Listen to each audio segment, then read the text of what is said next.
पानी दे दीजिएगा सर मुझे।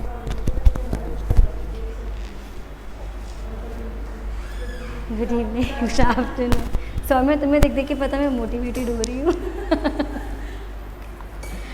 बर्थडे कैसी रही? तुम तो बर्थडे वाले दिन आने वाली थी। अच्छा, मुझे लगा तुम आओगी, टोल के आएंगे मैम छुट्टी नहीं करेंगे। चलो सैटरडे को टेस्ट मैंने बोला था ना, लेकिन नहीं होगा क्योंकि तुम लोग का शायद SBEC का टेस्ट है ना, तो एक हफ्ते में एक ही टेस्ट, दो टेस्ट नहीं। तो मेरा टेस्ट जब पुनीत सर को या खिलजी को कन्वीनियंट होगा उस अकॉर्डिंगली हो जाएगा, लेकिन तुम लोग प्रिपेयर्ड रहो कि नेक्स्ट वीक किसी दिन भी टेस्ट हो सकता है, जिस दिन उनको सूटेबल लगेगा उस दिन वो टेस्ट ले लेंगे, ठीक है। अच्छा, हम लोगों ने टॉट स्टार्ट कर दिया था। टॉट में हमें rule in Rylands versus Fletcher से स्टार्ट करना है ना। इसके पहले में कोई डाउट नहीं, ठीक है।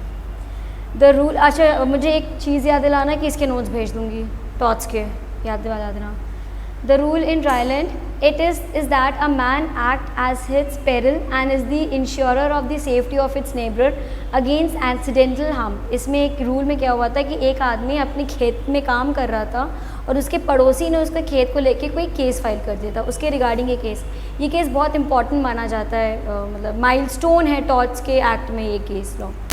Such a duty is absolute because it is independent of the negligence on the part of the defendant or his servant। कहता है कि एक खेत में काम कर रहा था एक आदमी, उसकी एक्टिविटी की वजह से, जैसे सपोज़ करो मैं कॉन्ट्रैक्टर हूँ, मैंने 10 लेबर हायर कर रखे हैं तो मेरी खेती में बोरिंग करूँ। अब बोरिंग करते करते वो गलती से बगल वाले के खेत की ज़मीन को डिग करने लग गया। अब इसमें क्या है, गलती कॉन्ट्रैक्टर की नहीं है, भाई मैंने तो लेबर को बोला, लेकिन लेबर के हर एक्ट के लिए कॉन्ट्रैक्टर लायबल माना जाएगा। यही चीज़ यहाँ बोली गई है कि यहाँ पे ड्यूटी एब्सोल्यूट है, नेग्लिजेंस हुआ सर्वेंट के पार्ट से, लेकिन तब भी that person will be held liable. It was held in that case if a person brings और accumulates on his land anything which it could escape may damage to his neighbour, he does so at his own peril. अगर कोई भी आदमी अपने खेत में काम करता है, लेकिन अपने खेत में काम करने के साथ साथ वो बगल वाले के खेत में भी कोई भी डैमेज कर देता है, उसमें वो पर्सन गलत माना जाएगा, उसमें वो जो मास्टर होगा ही will be held liable. If it does not escape and cause damage, he is responsible, however careful he may have been and whatever precautions he may have taken। जितनी भी उसने ध्यान दिया हो, जितने भी उसने इंस्ट्रक्शंस दिए हो अपने लेबर को, कोई मतलब नहीं है। अगर बगल वाले के खेत में हमारे नौकर से कोई भी गलती हो गई है तो we are held liable for that. The fact of this case were as follows. अब क्या केस क्या हुआ था, ये तो क्रक्स ऑफ द केस इन्होंने बता दिया मोटे मोटे में कि नटशेल में केस में क्या हुआ था, ठीक। Fact of the case were as follows. B a mill owner employed independent contractor who were apparently competent to construct a reservoir on his land to provide water for his mill। एक आदमी था, owner था मिल का B owner था, उसने contractor को employ करा था कि मेरी खेती में एक पानी का रिजर्वायर बना दो जो मुझे आगे इरिगेशन में काम करेगा। There were some old disused mining shafts under the site of the reservoir which the contractor failed to observe because they were filled with earth। पानी के नीचे, ज़मीन के नीचे कुछ शाफ्ट वगैरह रही होंगी जिसको कॉन्ट्रैक्टर ने ध्यान नहीं दिया होगा। The contractor therefore did not block them। Contractor ने उसको ब्लॉक नहीं करा। When the water was filled in the reservoir, it burst through the shaft and flooded the plaintive coal mines in the adjoining land। जैसे ही वो reservoir उसने पानी का भरा, फट गया और बगल वाले के खेत में भी पानी पूरा बह गया। It was found that as a fact that B did not know of the shaft and has not been negligent, though the independent contractor had been, but B was held liable। B की कोई गलती नहीं थी, B को अगर खुद काम करना आता तो वो कॉन्ट्रैक्टर क्यों हायर करता, बट यहाँ पे गलती कॉन्ट्रैक्टर की थी, उसकी नेग्लिजेंस की वजह से B को भरपाई करनी पड़ेगी। B will be held liable। Blackburn observed, we think that the true rule of law is that person who for his own purpose brings on his land and collects and keeps there anything likely to do mischief is escapes must keep at his peril, and if he does not do so prima facie answerable for all the damages। एक बार अगर कोई भी आदमी का contractor गलत काम करता है, उस पर्सन को गलत माना जाता है और प्राइमा फेसिया मतलब एक बार जो पहली इंस्टेंस में हमारे पास एविडेंसेस आते हैं, उस एविडेंस के बिना पर एक बार तो वो जो मास्टर होगा जिसने कॉन्ट्रैक्टर हायर करा होगा उसको उठा के जेल में रखा जाएगा. ही will be held liable for that. Later in the case of Red versus Lions, it has been explained that two conditions are necessary. But जब ये रायलैंड वाला केस हुआ तो लोग बोले भाई इसमें हमारी क्या गलती. उसने बोला मालिक ने कि मेरी क्या गलती, मैंने तो कॉन्ट्रैक्टर को हायर कर रखा, तब कॉन्ट्रैक्टर ने अगर सही काम नहीं करा तो फिर how can I B held liable for that. तो उस चीज़ को ओवरकम करने के लिए एक और केस हुआ जिसको रेड वर्सेस लायंस बोला गया, रेड वी लायंस बोला गया, जिसमें कहा गया ठीक है रायलैंड वाले केस में 2 कंडीशंस होनी चाहिए तब वो केस एप्लीकेबल होगा. कौन सी 2 कंडीशन? पहला, escape from a place of which the defendant has occupation और over which he has a control to a place which is outside his occupation or control or something like to do mischief if it escapes. मतलब ऐसी activity हुई जो मेरे control के beyond था. मतलब इसमें अगर पानी बह गया, पानी को हम जितना भी चाहें रोक लें, लेकिन पानी का फ्लो नेचुरल है, वो हमारे रुकने से नहीं रुकेगा. तो अगर कोई भी चीज़ अननेचुरल होती है जो ह्यूमन बीइंग के कंट्रोल के बियॉन्ड होती है, तब ये रायलेंट वाला केस नहीं माना जाएगा. सपोज जैसे ए ने अपनी खेत में आग लगाई फसल जलाने के लिए. अब आग थी, हवा चली, आग फैल गई, बगल वाले के खेत में हो गई, तो इसमें अब बेचारा वो क्या करे. तो ऐसे केसेस में जहाँ पे एक्टिविटीज़ हमारे कंट्रोल के बियॉन्ड हो जाएंगी, उन केसेस में ये रूल एप्लीकेबल नहीं होगा. मतलब उन केसेस में master will not be held liable. दूसरा, non natural use of land. अगर तुमने कोई भी गलत काम करा है, मतलब जो नेचुरली काम नहीं होता है, तुमने अननेचुरल एक्टिविटी कोई भी लैंड में करी है, then you will be held liable. अगर तुम एक रूटीन वर्क कर रहे थे अपने लैंड में तो ठीक है भाई, अगर उस दौरान में कुछ हो जाता है you will not be held liable. But अगर तुमने नॉन नेचुरल यूज़ करा है then you will be held for sure liable. अब एक्सेप्शंस क्या थे रूल ऑफ स्ट्रिक्ट लायबिलिटी. ये जो रायलैंड वाला केस चल रहा है पूरा स्ट्रिक्ट लायबिलिटी में ही फॉल करता है. अब एक्सेप्शंस क्या रखे गए? हाँ,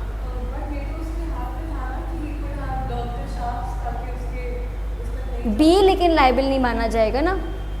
जो उसका कॉन्ट्रैक्टर है उसको तुम लायबल मानो, लेकिन बी के अगेंस्ट नहीं मान सकते, क्योंकि बी को तो इतनी टेक्निकल नॉलेज नहीं थी ना कि नीचे शाफ्ट है और शाफ्ट को हम रोके हैं तो पानी ना आ जाए. यहाँ पे इन्होंने बोला कि मास्टर लायबल माना जाएगा. तो वो तो जो मास्टर काम कर रहा था वो तो अब अच्छे इंटेंशन के साथ तो एक नेचुरल काम कर रहा था कि हम एक रिजर्वॉयर बना के रखें जो पानी बाद में मिल जाएगा मुझे. इसमें फिर मास्टर की रिस्पॉन्सिबिलिटी नहीं मानी जाएगी. जो कॉन्ट्रैक्टर था he will be held liable for his act now. इसलिए ये 2 रूल्स लेकर आए गए. Exception, damage due to natural use of land. Damage due to natural use of land. In Rhineland water was collected in the reservoir in such large quantity was held to be non-natural use. Keeping water for the ordinary domestic purpose is natural use. जैसे Ryland वाले case में बोला गया कि तुम बहुत सारा पानी इकट्ठा करके रख रहे थे, इतना पानी की ज़रूरत नहीं थी. अगर तुम एक नॉर्मल थोड़ा सा क्वांटिटी इकट्ठा करके रखते तो शायद पानी बह के बगल वाले के खेत पे नहीं जाता. तो अगर आप कोई भी नेचुरल यूज़ करोगे you will not be held liable.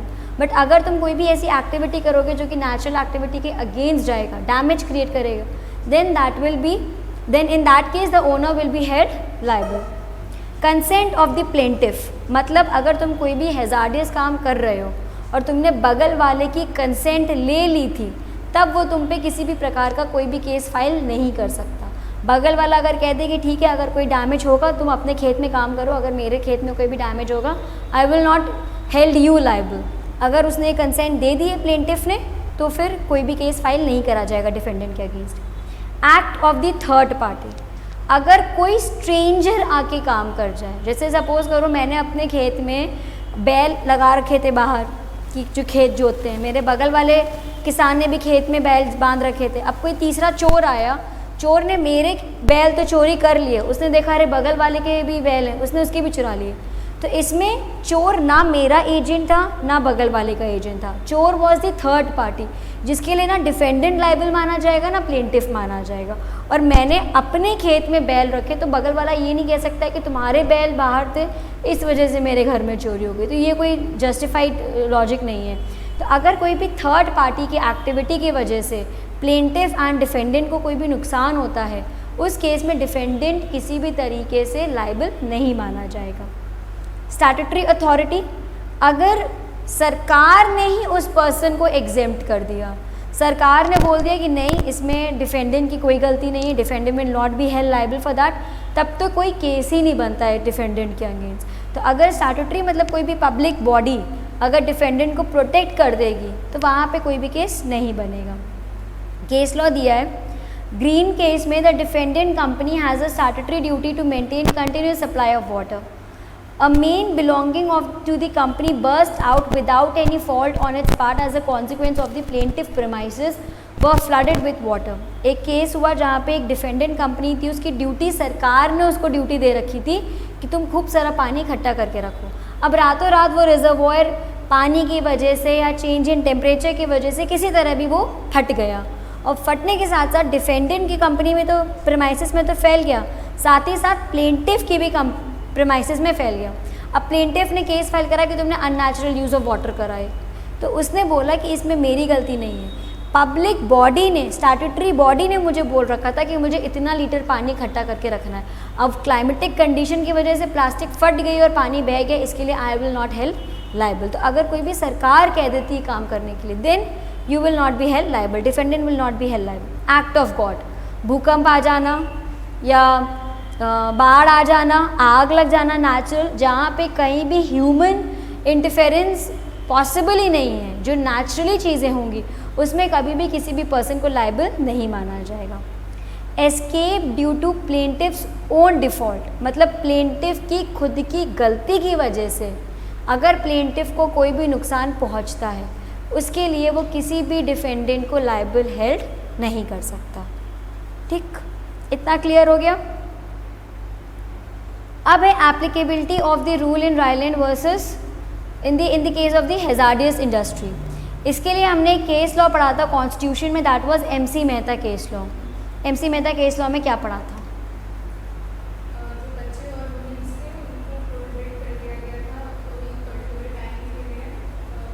Time के लिए नहीं प्रोहिबिट करा गया था।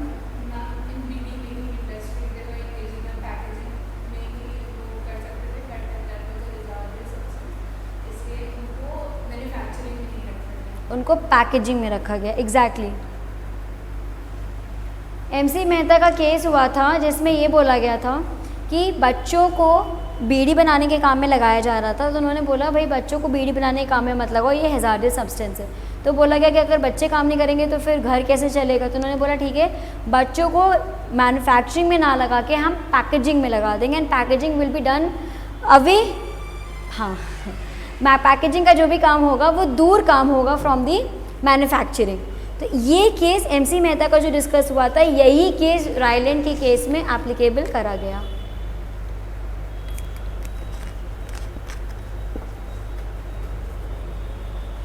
The Supreme Court has discussed the applicability of the rule Ryland in the case of MC Mehta while determining the principles on which the liability of the enterprise engaged in a hazardous substance।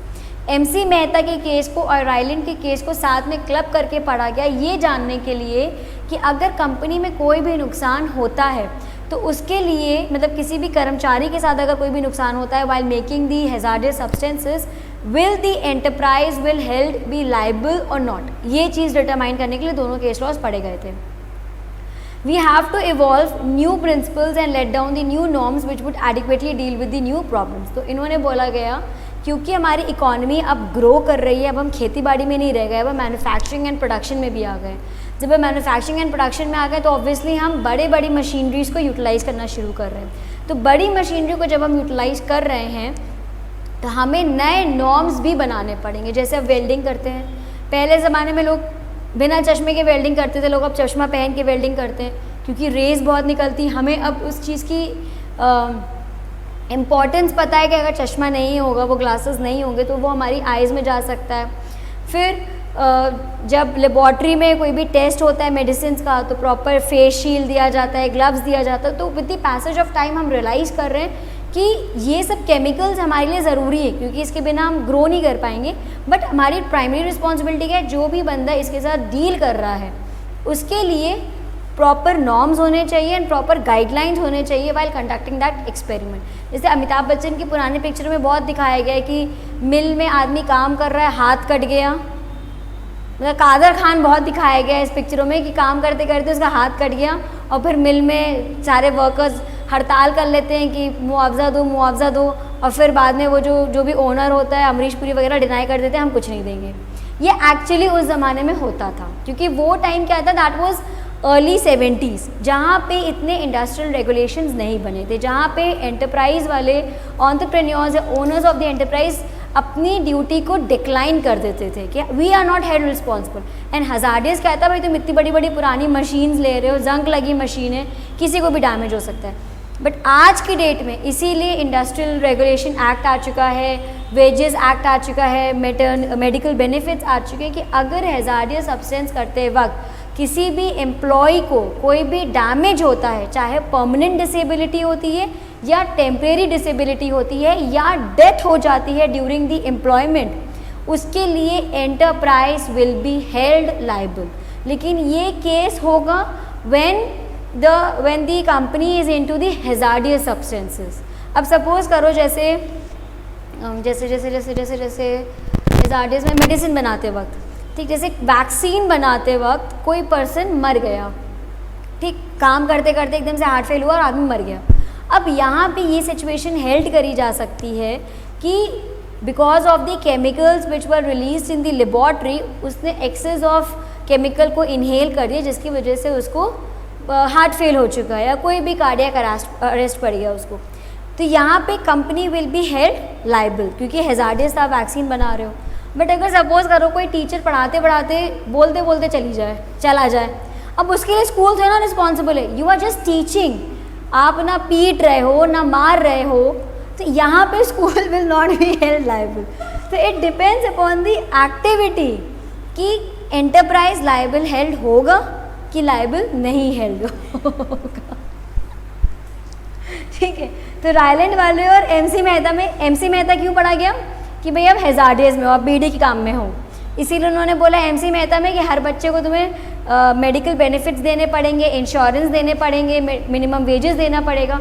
और island वाले case उन्होंने बोला कि अगर कोई भी गलत काम होता है the master will be held liable. तो in the case of hazardous substances अगर आप नॉन नेचुरल यूज़ कर रहे हो, yes the owner will be held liable for that. ठीक, किसी भी सिचुएशन में, चाहे वो परमानेंट डिसेबिलिटी या टेम्परेरी डिसेबिलिटी या डेथ हो जाती, but condition is during the course of employment. During the course of employment का मतलब होता है जब तक आप ऑफिस में काम कर रहे हो, आप ऑफिस से घर चले गए, उसके बाद रास्ते में कोई एक्सीडेंट में मर जाएगा, उसके लिए company will not be held liable for that. अगर आप ऑफिस आवर्स में ये सब काम होता है, you will be held liable for that. But in case of hazardous बाद में भी अरेस्ट आ सकता है, मतलब ऐसा नहीं ना जैसे जो बीड़ी बना रहे हैं, सिगरेट बना रहे हैं, अब टोबैको इनहेल कर रहे हैं, हो सकता है घर जाने के रास्ते में डेथ हो गई, उस केस में तो कंपनी मानी जाएगी क्योंकि टोबैको का काम यहाँ पर हो रहा है, रास्ते में नहीं हो रहा है। ठीक, तो पहली हमारी हो गई स्ट्रिक्ट लाइबिलिटी। दूसरी हमारी लाइबिलिटी होती है विकेरियस लाइबिलिटी। विकेरियस लाइबिलिटी मतलब कि जब एक पर्सन की एक्ट की वजह से दूसरा पर्सन लाइबल माना जाता है। उनके बीच में क्या रिलेशंस होता है, पहला है principal and the agent. Agent क्या होता है, मतलब जैसे मैं किसी को इंस्ट्रक्शन दूँ, सपोज मुझे अगर प्लेन की टिकट्स बुक करनी है और मैंने अपने एजेंट को बोला कि ऐसा करो, जैसी टिकट्स मिले तुम बुक कर लेना। अब एजेंट ने इकोनॉमी क्लास की जगह बिजनेस क्लास बुक कर लिया, अब उसके लिए मैं एजेंट को लाइबल हेल्ड नहीं करूँगी, I will be held liable. तो अगर कोई भी एजेंट, जैसे अगर कोई भी ट्रेनी के बीच में क्या होता है, ट्रेनर एंड ट्रेनीज और प्रिंसिपल एंड एजेंट, अगर ट्रेनी कोई भी गलत काम करता है ड्यूरिंग द ट्रेनिंग तो ट्रेनी को हेल्ड नहीं करा जाएगा क्योंकि he is just acting on the instructions of the trainer. तो एजेंट भी अपना खुद का कोई दिमाग नहीं लगाता, एजेंट को जो प्रिंसिपल ने इंस्ट्रक्शंस दे दिए सिर्फ वो एक्ट करता है। तो अगर एजेंट कोई भी काम करेगा उसके लिए प्रिंसिपल लाइबल माना जाएगा। दूसरा पार्टनर्स, पता है हमने पार्टनरशिप फॉर्म में पढ़ा हुआ है कि one partner is liable for the act of the another partner. तो यहाँ पे विकेरियस लाइबिलिटी, अगर एक पार्टनर कोई भी गलत काम करेगा तो दूसरा पार्टनर चाहे उसकी कंसेंट थी चाहे कंसेंट नहीं थी तब भी वो पार्टनर लाइबल माना जाएगा। मास्टर एंड दी सर्वेंट मतलब डोमेस्टिक हेल्प या नौकर एंड उसका मालिक। नौकर अगर कोई भी गलत काम करता है, जैसे ड्राइवर था, ड्राइवर ने किसी को ड्राइव करते करते मार दिया, या मेड ने किसी के साथ कुछ कर दिया। During the course of employment की बात होगी। एक बार ऑफिस आवर्स ख़त्म, उसके बाद आप क्या करते हो, कोई मतलब नहीं है। तो अगर during the course of employment servant ने कोई भी गलत काम करा, उसके लिए master will be held liable for that. Employer and the independent contractor, जो ये रायलैंड वाले केस में हुआ कि बी वॉज द एम्प्लॉयर, जो मिल ओनर था, एंड इंडिपेंडेंट कॉन्ट्रैक्टर था, उन दोनों के बीच में भी विकेरियस लाइबिलिटी अराइज हो रही थी, जिसमें मेरा पूरा रेलैंड था। लेकिन एम्प्लॉयर एंड इंडिपेंडेंट कॉन्ट्रैक्टर में कुछ रिलेशंस और भी हैं, बाइफिकेटेड हैं। पहला, where employer is liable for the act of independent contractor, किन सिचुएशन पे the employer will be held liable for the acts of independent contractor. The employer is not liable merely because an independent contractor commits a tort in the course of his employment. जैसे हमने रेलेंट में पढ़ लिया कि उसने बोला कि मेरी क्या गलती थी। कुछ एक्सेप्शंस भी दिए हुए हैं कि कब कॉन्ट्रैक्टर की एक्ट की वजह से एम्प्लॉयर लाइबल होगा, कब नहीं होगा। तो सिर्फ एक एम्प्लॉयर इंडिपेंडेंट कॉन्ट्रैक्टर को हायर कर लेता है, इस बेसिस में किसी भी पर्सन को हम नहीं बोल सकते हैं। कुछ 3 सिचुएशंस होनी चाहिए जहाँ पे employer is liable for the activity of the independent contractor. पहला, the employer authorises him to commit a tort, जहाँ पे एम्प्लॉयर ने बोला जो होगा देखा जाएगा, मैं बैठा हूँ, उस केस में एम्प्लॉयर रिस्पॉन्सिबल माना जाएगा, जहाँ पे उसने उसको बोल दिया ये एक्टिविटी पर्टिकुलरली कमिट करने के लिए। दूसरा, इन टॉर्ट्स ऑफ स्ट्रिक्ट लाइबिलिटी जिसके जस्ट पहले हमने रायलैंड वाला केस पढ़ लिया। इन that case negligence of the independent contractor, अगर कॉन्ट्रैक्टर ने काम करते वक्त कोई भी नेग्लिजेंस करा है, नहीं ध्यान दिया, तब उस केस में employer will be held liable. कब एम्प्लॉयर को लायबल हेल्ड नहीं करेंगे?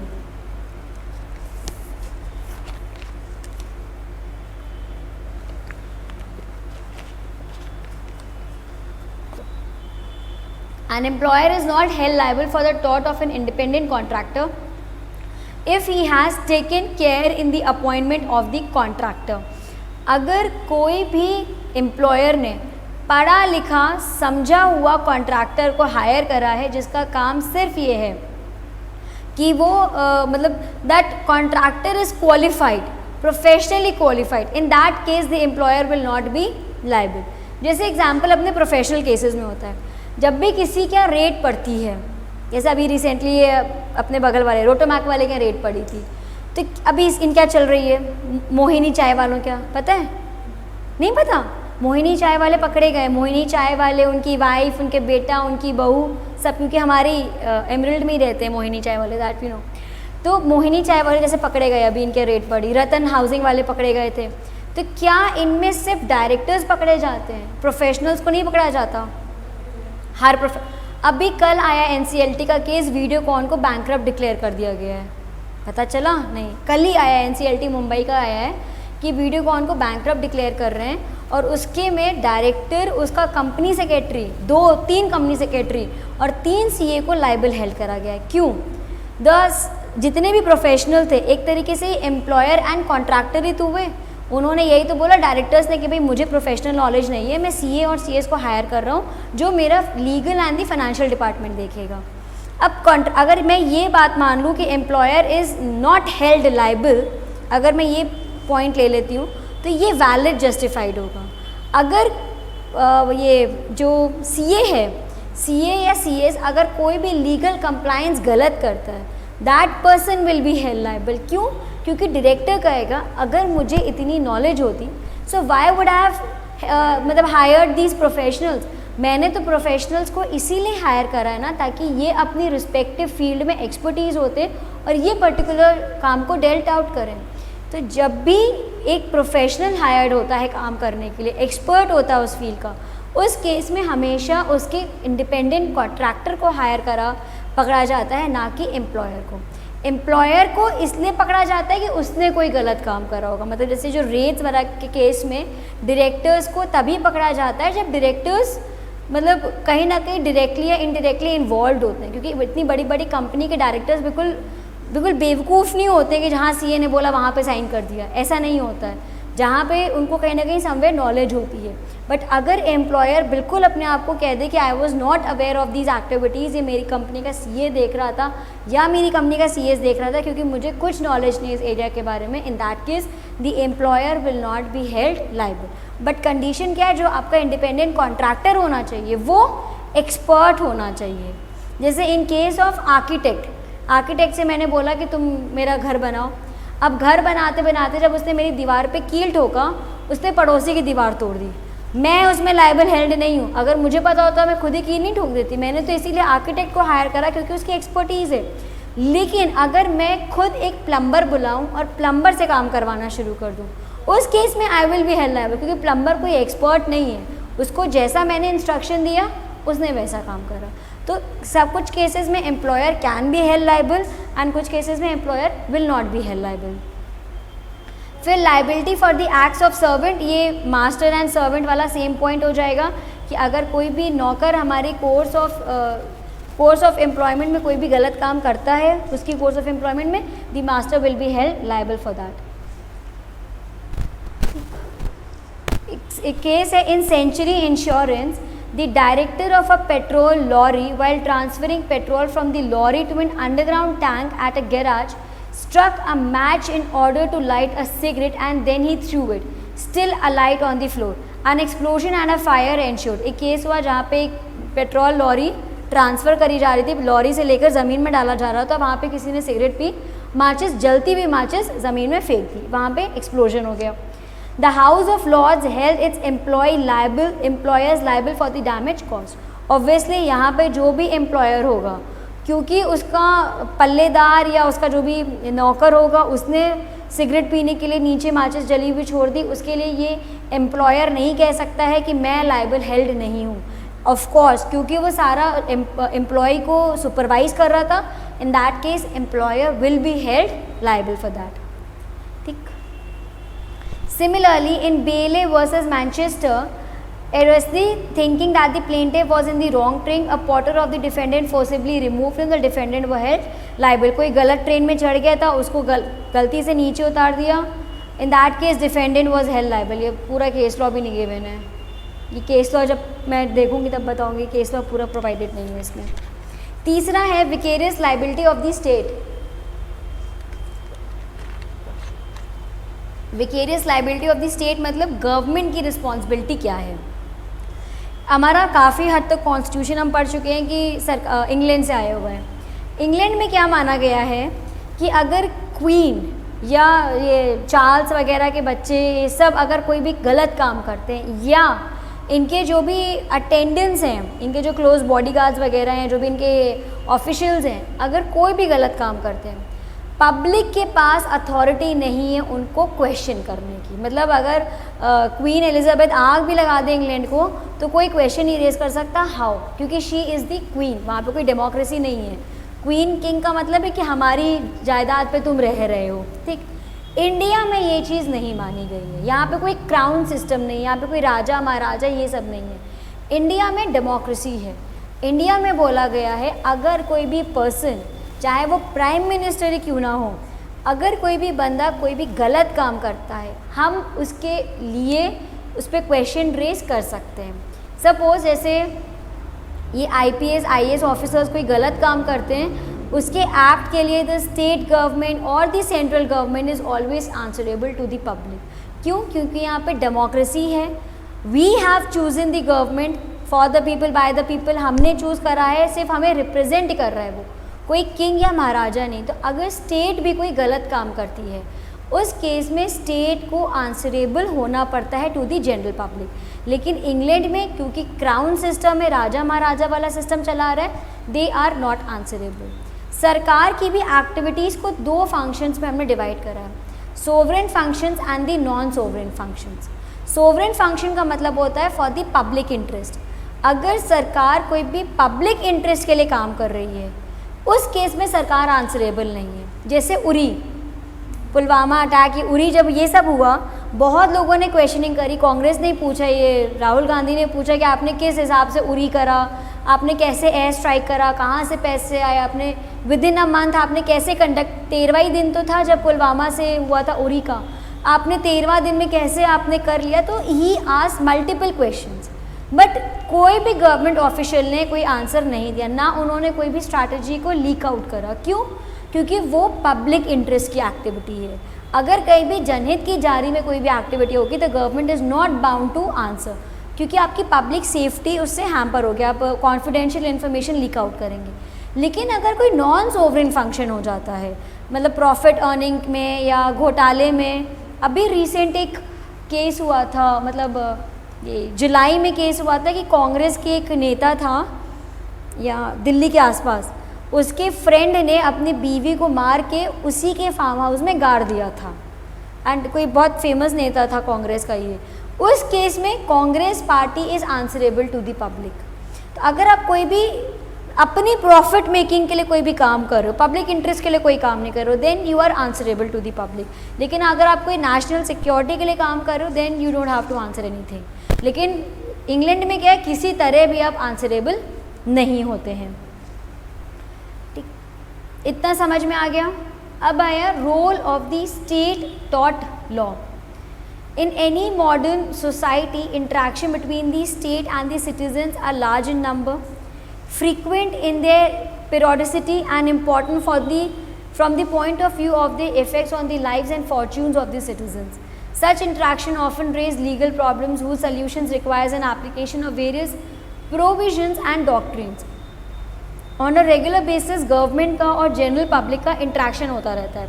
जब interaction on a regular basis होगा तो बहुत सारी कई बार प्रॉब्लम्स भी अराइज होती हैं, और एट टाइम्स हम उन प्रॉब्लम्स का सल्यूशन भी निकालने की कोशिश करते हैं। तो हमने जो स्टेट का मतलब गवर्नमेंट का हमने क्या पार्ट बनाया, क्या रोल बनाया, गवर्नमेंट का रोल ये है कि वो हमेशा ऐसी एक्टिविटीज़ को कंसिडर करे जो गलत है, एंड उन एक्टिविटीज़ को रिकर्ब करने के लिए, उन चीज़ों को रोकने के लिए कोई रोकथाम करे, मतलब कोई ना कोई रेमेडीज़ हमें प्रोवाइड करे या कोई लॉ प्रोवाइड करे। तो गवर्नमेंट का, स्टेट का रोल क्या है कि ऑन अ रेगुलर बेसिस वो ऐसी एक्टिविटीज़ को समझे जो किसी जनरल पब्लिक के लिए या किसी सोसाइटी के लिए हार्मफुल है, और उन एक्टिविटीज़ को रोकने के लिए अप्रोप्रिएट मेजर्स दे, जिसके लिए उसको ज्यूरिसडिक्शन को समझना पड़ेगा, ज्यूरिस्प्रूडेंस को समझना पड़ेगा। With the help of the jurisprudence वो टॉट को समझेगा, और टॉट के रोकने के लिए उसके लॉ को समझेगा। बस इतना ही है, और कुछ नहीं है ये सब। बस मतलब बहुत डीपली मत पढ़ना है इसको, don't go it very deeply. बहुत रिपीटेड है कि हाँ भाई कानून का अधिकार है, सरकार का अधिकार है कि हमें लॉ बनाना ही बनाना है। बस नटशेल में इतना है, बहुत डीपली में जाना है इस टॉपिक पे। फिर आया टॉट्स और wrongs to personal safety and freedom. अब किस तरीके का टॉट हम कर सकते हैं, लाइबिलिटी हमने समझ लिया, सब समझ लिया। अब हमें ये समझना है किस तरीके की चीज़ें गलत हो सकती हैं पर्सनल फ्रीडम को लेकर या सेफ्टी को लेकर। तुम लोग का टेस्ट सैटरडे बोला है ना मैंने? अच्छा हाँ, अभी तो बोला, सॉरी, हाँ, कि अगले हफ्ते। राइट। लेकिन 31 ABC तक का बोला है ना? बढ़ा दें? हाँ, बढ़ा देते, क्योंकि टाइम भी तो एक हफ्ते का बढ़ गया है ना। तो पूरा कॉन्स्टिट्यूशन फिर, ठीक है। ऑनलाइन स्टूडेंट्स पूरा कॉन्स्टिट्यूशन आएगा, क्योंकि तुम लोग का टेस्ट इस वीक नहीं होगा, नेक्स्ट वीक होगा। So you are getting 1 more week. तो ख़त्म कर देते हैं, क्योंकि टॉट्स भी ख़त्म हो जाएगा, फिर मुझे टॉट्स का भी टेस्ट लेना है। आई वॉन्ट कि अक्टूबर तक तुम लोग मेरे एंड से बिल्कुल प्रिपेयर हो, 1 महीना सिर्फ रिवाइज करो। तो अगले हफ्ते पूरे कॉन्स्टिट्यूशन का टेस्ट होगा। डाउट सेशन तो नहीं बोला है? नहीं, आज बच्चे आए भी नहीं हैं, आज लाइव नहीं है, रिकॉर्डिंग हो रही है। तो फिर डाउट सेशन ऐसा करते हैं, टुडे थर्सडे, परसों डाउट सेशन रख लेते हैं। इन केस अगर किसी को कोई आगे वाले पार्ट में भी कोई डाउट हो तो Saturday will be your doubt session of constitution, full constitution, ठीक। हाँ, अब कौन कौन से रॉन्ग या डैमेजेस हम कर सकते हैं? An action for damage lies in the kind of wrongs which are styled as injuries to the person of an individual. मतलब हमने किस तरीके का डैमेज हो सकता है, कौन कौन सी इंजरीज हो सकती हैं, on the basis of the injury हमने टॉट्स को गलत कैटेगरीज में डिवाइड करा है। पहला है बैटरी। अच्छा, इसकी डेफिनेशन अच्छे से करना ये इम्पॉर्टेंट है क्योंकि फ्रीक्वेंटली ये पूछा गया है, फ्रीक्वेंटली ये पूछा गया है। अभी भी इस बार जो हुआ था अगस्त में पेपर, उसमें बैटरी पूछा गया था, और ये वाले जो पॉइंट्स है ना, ये 4-4 मार्क्स वाले में आएंगे, मतलब right a short note. So right a short note में पता चला तुम लोग को 5 दे दिए, 20 मार्क का इस तरह तुम्हें शॉर्ट नोट दे दिया, तो ये सिर्फ शॉर्ट नोट के पॉइंट्स आएंगे, नथिंग इन डिटेल, ब्रीफिंग में ही आएगा बस तुम लोगों को। बट हाँ इम्पॉर्टेंट है ये, डिफ्रेंशिएट में भी आ सकता है ये। पहला है battery, any direct application of force to the person of another individual without his consent or lawful justification is a wrong of battery। मतलब आप किसी भी पर्सन की कंसेंट के बिना कुछ भी उसके साथ ज़बरदस्ती करते हैं, ज़बरन कोई भी एक्टिविटी कंडक्ट करते हैं without his consent, that activity is known as the wrong of battery. मतलब अगर मैं किसी भी पर्सन के साथ ज़बरदस्ती करूँगी, ऑब्वियसली वो चीज़ लीगली नहीं होगी, इलीगल होगी, तो वो एक्टिविटी बैटरी में आ जाएगा। बैटरी में आने के लिए 2 चीज़ों का होना बहुत ज़रूरी है। पहला, use of force. Use of force का मतलब हुआ कोई भी चीज़ ज़बरदस्ती करी जा रही है, ठीक। एंड दूसरा है विदाउट एनी लॉफुल जस्टिफिकेशन। अगर आप कोई भी काम कर रहे हो तो वो इलीगल में आ जाएगा। किसी भी पर्सन के साथ, चाहे हम शादी ज़बरदस्ती करें या हम किसी को स्कूल ज़बरदस्ती भेजें, तो ये सारी चीज़ें ज़बरदस्ती तभी होती है जब आपके पास कंसेंट नहीं होता, और जब कंसेंट नहीं होता है इसका मतलब वो चीज़ लीगल जस्टिफिकेशन की कैटेगरी में कभी भी फॉल नहीं करेगी। सो दैट इज़ क्या, हाँ बस इतना ही लिखोगी, लिखे 4 मार्क्स में इतना ही है। बट ये यार तुम्हें जैसे 2 पॉइंट्स ये हो गए, use of force and use of without any legal justification, तो इसको तुम पॉइंट्स में कोट करके लिख दोगे, बहुत लेंदी नहीं है।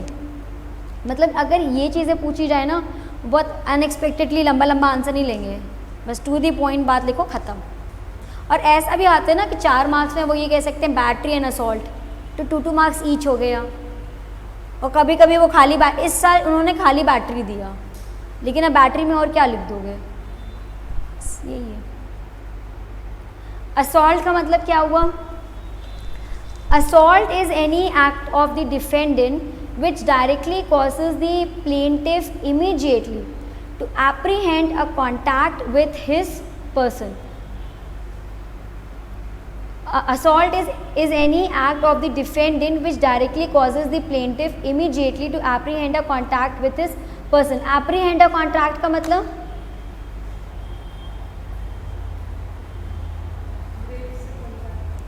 सिर्फ धमकी देना। जैसे उसमें बैटरी में हमने क्या करा, हमने सिर्फ मतलब जाके ज़बरदस्ती कोई भी एक्टिविटी कर लिया, लेकिन जब हम धमकी देते हैं, जैसे असॉल्ट कहते हैं ना, इस पर्सन ने मुझे बहुत असॉल्ट करा है, मतलब असॉल्ट का मतलब होता है हाँ क्वेश्चन टाइप की। हमने बस अगर तुमने ये नहीं करा तो मैं सुसाइड कमिट कर लूँगा, मैं मार दूंगा तुम्हें, मैं मारूंगा तुम्हें। जब आप किसी के अंदर से वर्बली दहशत पैदा कर देते हो, that is assault. Physical abuse करा गया बैटरी में, और जब मेंटल अब्यूज़ करा गया उस केस में असॉल्ट हो गया। तो अगर आप किसी भी पर्सन के अंदर एक डर पैदा कर देते हो, that is termed as the assault.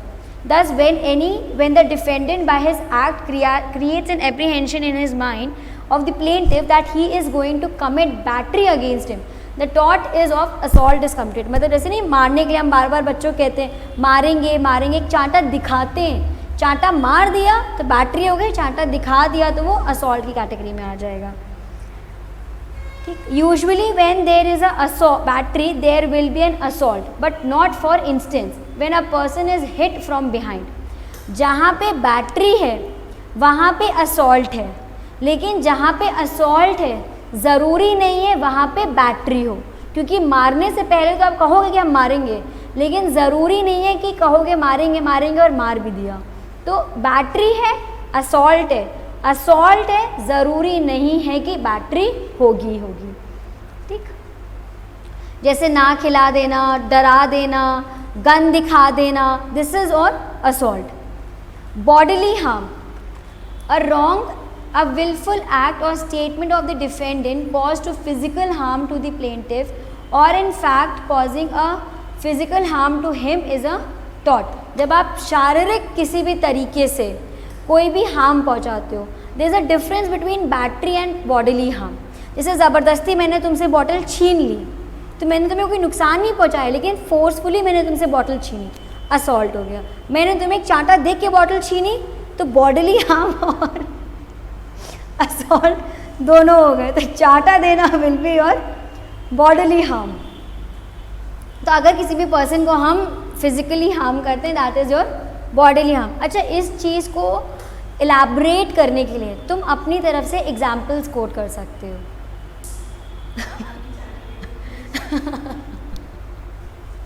वह ऐसे एग्जाम्पल्स ना बहुत जल्दी माइंड में बैठ जाते हैं, तो मेरे, क्योंकि मैंने खुद ऐसे एग्जाम्पल से पढ़ा है, तो मुझे इसीलिए हमेशा ऐसे एग्जाम्पल्स याद रहते हैं कि जो बैठ गए और कन्वे करने में ईजी है। बहुत टिपिकल वाले एग्जाम्पल से फिर भूल जाते हैं, ए था, बी था, कितने ए और बी हो चुके हैं। फिर आया false imprisonment. False imprisonment consists in the imposition of total restraint of for some period, however short, upon the liberty of another without any lawful justification। जब बिना किसी लीगल जस्टिफिकेशन के हम दूसरे पर्सन पे कोई भी फॉल्स एलिगेशन लगाते हैं और उसको फॉर द शॉर्ट ड्यूरेशन हम जेल में डाल देते हैं। जैसे मूवीज़ में दिखाया जाता है ना कि शादी होने वाली है हीरोइन की, तो हीरो को जेल में डाल दो। गुंडा होता है, ज़बरदस्ती शादी करने वाला है, तो हीरो को जेल में डाल दो। This is false imprisonment. कोई लीगल जस्टिफिकेशन नहीं है, पुलिस वाले को पैसा दिया, हीरो को 2 घंटा 3 घंटे के लिए जेल में डाल दिया। हाँ, वी ज़ारा टाइप, वी ज़ारा। तो जब हम किसी भी पर्सन को without legal justification short duration के लिए हम जेल में डाल देते हैं, उसको बोला जाएगा फॉल्स इम्प्रिजनमेंट। ये अनऑथोराइज्ड रिस्ट्रेंट होता है। जब भी फॉल्स इम्प्रिजनमेंट करा जाता है ना, कभी भी एफआईआर नहीं लिखा जाता। ये हम आईपीसी में पढ़ेंगे कि जब भी किसी पर्सन को अरेस्ट करा जाता है तो एक प्रॉपर नोट बनता है, फर्स्ट इन्फॉर्मेशन रिपोर्ट बनती है जिसको एफआईआर कहते हैं। उसमें लिखा होता है कि इस पर्सन ने इस पर्सन के अगेंस्ट ये कंप्लेंट फाइल करी है जिसकी वजह से इस पर्सन को आज की तारीख में जेल में डाला जा रहा है। लेकिन जब फॉल्स इम्प्रिजनमेंट करते हैं तो पुलिस कभी भी रिटन डॉक्यूमेंट नहीं लेता है उसका। क्यों? क्योंकि वो अनऑथराइज्ड एक्टिविटी होती है, वो सिर्फ अपना दबदबा बनाने के लिए जेल में उस आदमी को डाला जाता है। ये हम क्यों करते हैं? ताकि हम एक पर्सन की पर्सनल लिबर्टी को इन्फ्रिंज कर सकें। पर्सनल लिबर्टी को इन्फ्रिंज करना मतलब वो एक जगह से दूसरी जगह मूव ना कर सके, हम उसको 4 दीवारी में बंद करके रख देते हैं। वो प्रिवेंटिव डिटेंशन नहीं, प्रिवेंटिव डिटेंशन में भी उसमें था कि जब आप किसी पर्सन को डिटेन करोगे, उसको रिटन में दोगे कि तुम्हें क्यों डिटेन करा जा रहा है, और 24 घंटे के अंदर मजिस्ट्रेट को प्रेजेंट करना होता है, और वो वकील भी हायर कर सकता है अपने आप को बचाने के लिए। और अगर गवर्नमेंट को लगता है कि नहीं, ये 3 महीने तक इसको रखना ज़रूरी, तो हम 3 महीने तक रख लेते हैं। फॉल्स इम्प्रिजनमेंट में कुछ नहीं होता, ना हम किसी पर्सन को बताते हैं क्यों जेल में रख रहे हैं, ना कोई फ़ोन करने देते हैं, ना कहीं जाने देते हैं, और ना कोई वकील करने देते हैं। और उसमें था कि तुम 3 महीने तक रख सकते हो मजिस्ट्रेट की परमिशन के साथ। यहाँ पे कुछ घंटों के लिए रखा जाता है बस, ये बिना कोई भी प्रॉपर सबूत हुए रखा जाएगा। प्रिवेंटिव डिटेंशन में तुम्हारे पास प्रॉपर सबूत है कि वो कोई एक्टिविटी करने वाला है, उस एक्टिविटी को रोकने के लिए तुमने उसका प्रिवेंटिव डिटेंशन करा हुआ, you have the legal justification. ठीक, कोशिश करना कि ये जो चीज़ें हैं ना, इनको पॉइंट्स में कोट करना, मतलब not in the paragraph form. जैसे पहला हो गया कि किसी पर्सन को शॉर्ट ड्यूरेशन के लिए रख रहे हैं, दूसरा विदाउट द लीगल जस्टिफिकेशन, तीसरा कि उस पर्सन को 4 दीवारी में कन्फाइन करते थे। तो तुम्हारा आंसर लेंदी हो जाएगा, सामने टीचर को चेक करने वालों को दिखेगा अरे इसने पॉइंट्स बहुत सारे कोट करे हुए हैं। तो पैराग्राफ में ना लिख के पॉइंट्स में कोट कर लेना इस आंसर को। मैलिशियस प्रोसिक्यूशन, मैलिशियस मतलब हाँ,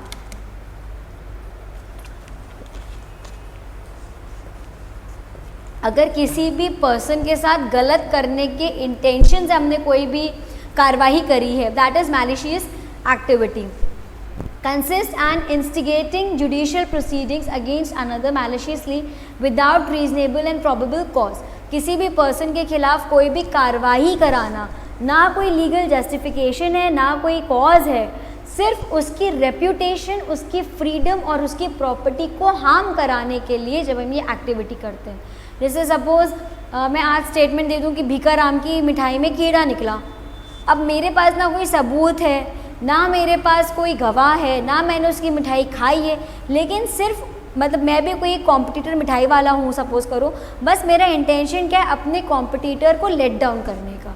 उस लिए जब मैं ऐसा कोई स्टेटमेंट दूंगी दैट इज़ मैलिशियस प्रोसिक्यूशन, कि इसमें मैं उसकी रेप्यूटेशन, उसकी फ्रीडम या उसकी प्रॉपर्टी तीनों को हार्म करने की इंटेंशन से काम कर रही हूँ।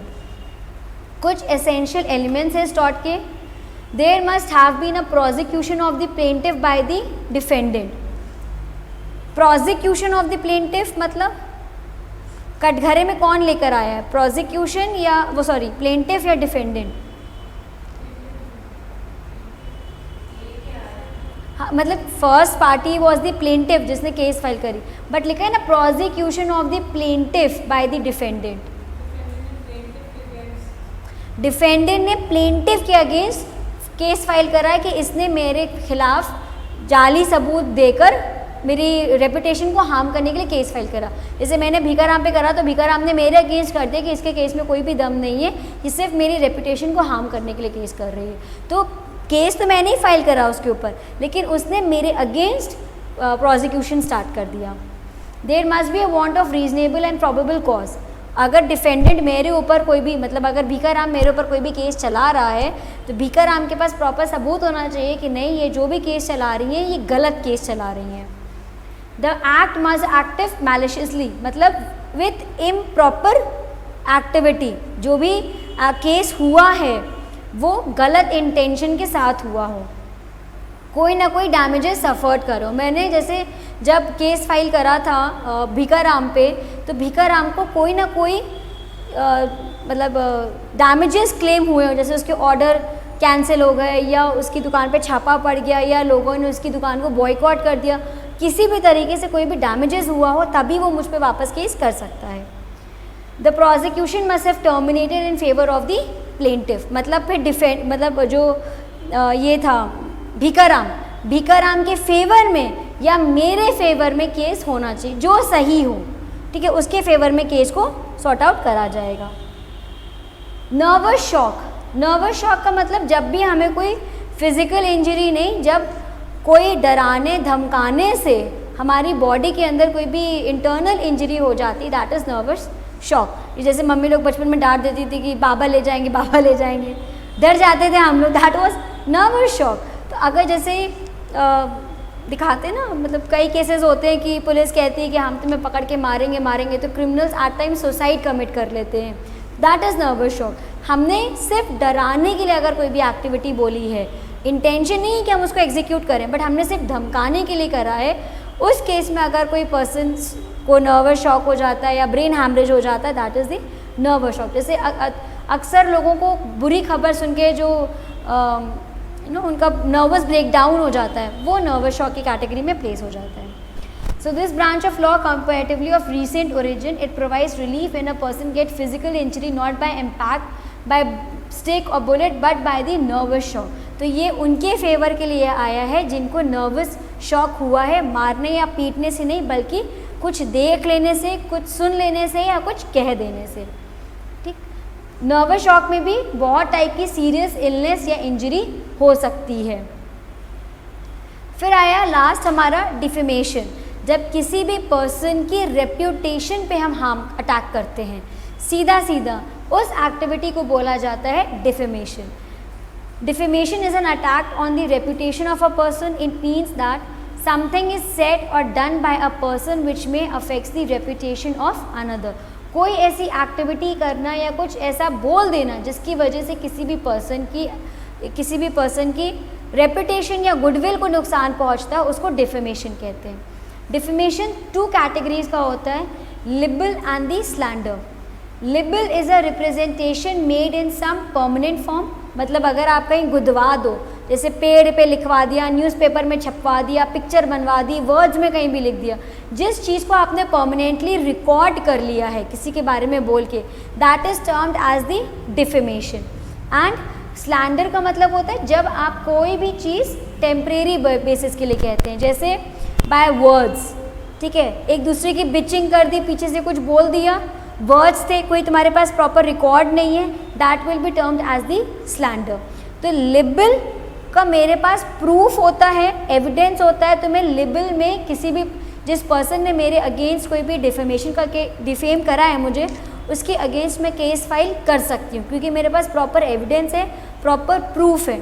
लेकिन इन द केस ऑफ स्लैंडर मेरे पास कोई एविडेंस नहीं होता, मेरे पास कोई विटनेस नहीं होता, उसको इतना सीरियस नहीं माना जाता, ठीक है। जैसे अब हम लोग आज खाना खाने गए, हम कह दें कि अरे लैंडमार्क के खाना अच्छा नहीं था, तो ये तो चलो मैंने वर्बली बोल दिया, लेकिन अगर मैं न्यूज़पेपर में छपवा दूँ कि नहीं लैंडमार्क बासी खाना देता है, बुरा खाना देता है, तो वो प्रॉपर लिबल डिफेमेशन में आ जाएगा and in that case landmark can sue me. लेकिन अगर मैं अपनी फ्रेंड से बोल दूँ कि अरे खाना अच्छा नहीं था, बासी खाना देता है, डिफेम मैं कर रही हूँ लेकिन उसके पास कोई प्रॉपर एविडेंस या विटनेस नहीं है मेरे अगेंस्ट पर। तो डिफेमेशन एक तरीके से क्राइम है, ऑब्वियसली किसी के अगर आप गुडविल को हार्म कर रहे हो तो वो क्राइम की कैटेगरी में ही प्लेस करा जाएगा। फिर आया रेमेडीज़। टॉर्च समझ गए क्या होता है, कौन किस तरीके से हम गलत कर सकते हैं किसी के साथ भी। अब कौन कौन सी रेमेडीज़ अवेलेबल होती हैं, दो टाइप की रेमेडीज़ अवेलेबल होती हैं, judicial remedies and extra judicial remedies. Judicial remedies कौन सी हुई एंड एक्स्ट्रा जुडिशियल क्या हुई? जुडिशियल नाम जैसा बता रहा है, what do mean by judicial?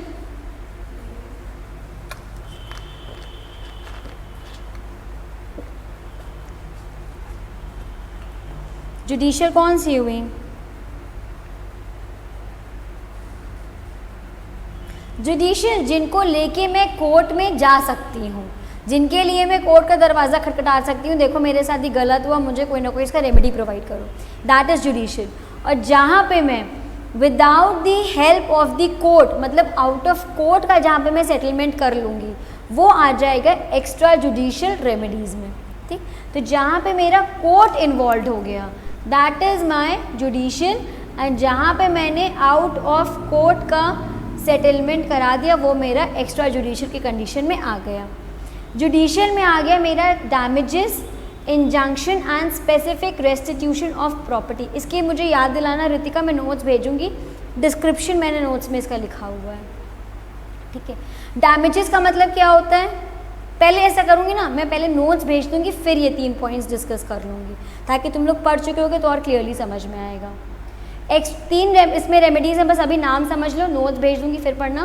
Damages, injunction and specific restitution of the property, जहाँ पे हम कोर्ट की मदद से ये 3 रेमेडीज़ हमें अवेलेबल करी गई हैं। एंड एक्स्ट्रा जुडिशियल जहाँ पे मैं खुद अपनी मदद कर सकती हूँ, जैसे सेल्फ डिफेंस।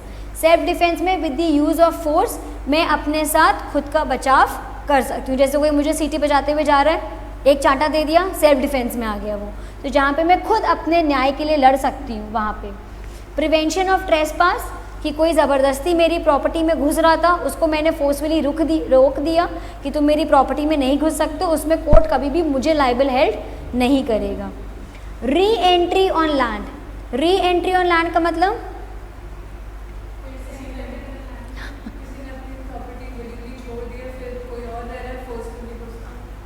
नहीं, वो तो फिर ट्रेसपास हो गया ना, मेरी प्रॉपर्टी में कोई भी फोर्सफुली घुसेगा तो। जैसे सपोज करो मैंने गलती से अपनी प्रॉपर्टी रितिका की बजाय तुम्हें बेच दी, और मैं तुमसे शांति से कह रही हूँ सौम्या मैं रितिका को बेचना चाहती थी, मेरा उसके साथ हुआ था डील, और शांति से हम लोग अपना आपस में मैं तुम्हें पैसा वापस कर देती हूँ और तुम मेरी ज़मीन मुझे वापस कर दो, ये हो जाएगा री एंट्री ऑन लैंड। जब मैं गलती से अपनी प्रॉपर्टी को किसी और को बेच दूँ और उससे peacefully without going to the court मैंने अपनी प्रॉपर्टी का सेटलमेंट कर दिया, बेच के वापस ज़मीन मैंने अपनी ले ली, that is re entry on land. Recaption of goods,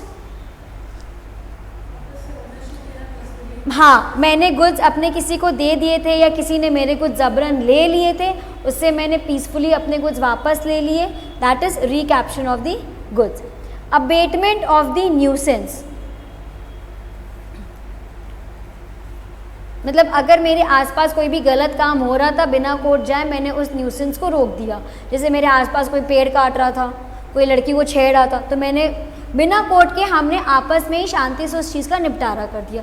तो अगर मेरे आसपास कोई भी गलत चीज़ होती मुझे दिखाई देती है, अगर मैं without going to the court peacefully, the most important is जो भी आप अपने एंड से काम करोगे that has to be done peacefully. Violence अगर हो गया तब तो कोर्ट इन्वॉल्व हो जाएगी। अगर आप पीसफुली कोई भी एक्टिविटी करते हो तो वो अबेंडमेंट ऑफ द न्यूसेंस में आ गया। सेल्फ डिफेंस देखो अलग चीज़ हो गया। मैंने सेल्फ डिफेंस में किसी को चाटा मारा, अब उसने पलट के मुझ पर अटैक नहीं करा, वो मार खा के बेचारा चला गया, तो ठीक है सेल्फ डिफेंस के लिए। कई बार दिखाते हैं ना लड़कियां कराटे सीखी हुई होती है, वो सेल्फ डिफेंस में मारती हैं, फिर लड़कों को रिग्रेट हो जाता है। एक होता है कि भाई लड़के कुछ फोर्सफुली हमारे साथ कर रहे हैं, हम सेल्फ डिफेंस में उनको मार डालें या उनको कोई इंजरी कर दिया and then they file the case, तब तो फिर वो कोर्ट के पास गया। अगर किसी ने मेरे साथ कोई गलत करा और मैंने उसको उसी लेवल पे हैंडल कर लिया तब तो कोर्ट तक तो बात जाएगी ही नहीं फिर ना, ठीक। जैसे मतलब अबेंडमेंट ऑफ न्यूसेंस में ये आ सकता है, जैसे पड़ोसी मेरे घर के बाहर कूड़ा फेंक रहा था, मैंने उसको समझाया कि यहाँ कूड़ा मत फेंको, वो मान गया, उसने दूसरे डस्टबिन में फेंकना शुरू कर दिया, तो मैंने आपसी सहमति से जो न्यूसेंस क्रिएट हो रहा था उस चीज़ को रोक दिया। डिस्ट्रेस डैमेज फीसेंट, अगर किसी भी तरीके से अननोइंगली, जैसे मेरी गाय बाहर बंधी हुई थी, अब पड़ोसी आता था मेरी गाय को कुछ खिला पिला देता था, या मेरी गाय का फॉडर चुरा के ले जाता था, या मेरी गाय से बिना मेरी परमिशन के दूध निकाल के ले जाता था।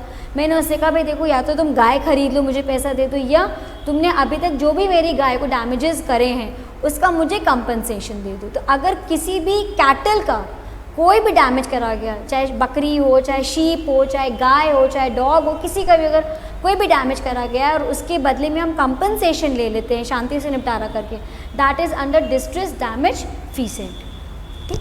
सो दीज आर दी रेमेडीज़ जहाँ पे हमें कोर्ट जाने की ज़रूरत नहीं है, हम आपस में ही ले दे के निपटारा कर देते हैं। और कोर्ट वाला मैं आज नोट्स जब फॉरवर्ड करूँगी तब परसों डिस्कस कर लेंगे। तो विद दिस हमारा टॉट भी ख़त्म। अब ऐसे ही मतलब सिलेबस चलेगा, 2-3 चैप्टर्स बस लंबे, आर्बिट्रेशन और स्टैम्प, जिसमें कॉन्स्टिट्यूशन जितना टाइम लगेगा, बाकी 3 से 4 लेक्चर में सब चैप्टर्स ख़त्म, ठीक है। नेक्स्ट टर्न में हम लोग RTI पढ़ेंगे। जितने भी छोटे छोटे चैप्टर्स हैं ना, पहले मैं छोटे चैप्टर्स निपटा दूँगी ताकि मुझे दिखेगा कि हाँ 17 में से 10 चैप्टर्स हो गए, तो एक पीसफुल रहेगा, मेंटल सेटिस्फैक्शन मुझे रहेगा, ठीक है। तो नेक्स्ट लेक्चर में राइट टू इन्फॉर्मेशन वाला, and right to information is also important. इस साल भी 2 मार्क का पूछा गया है RTI से, 4 मार्क का पूछा गया है RTI से। तो ये जितने भी पहले जो इम्पॉर्टेंट चैप्टर्स हैं जिनका मुझे पता है फॉर श्योर आएगा, जैसे इंटरप्रिटेशन बाद में कराऊंगी, एडमिनिस्ट्रेटिव लॉ बाद में कराऊंगी, जनरल क्लॉज बाद में कराऊंगी, ये सब आ गए तो ठीक, नए आए तो ठीक वाले हैं। जो फॉर श्योर शॉर्ट वाले हैं उनका पहले मैं कंप्लीशन कराऊंगी, ठीक। ये पढ़ लेना।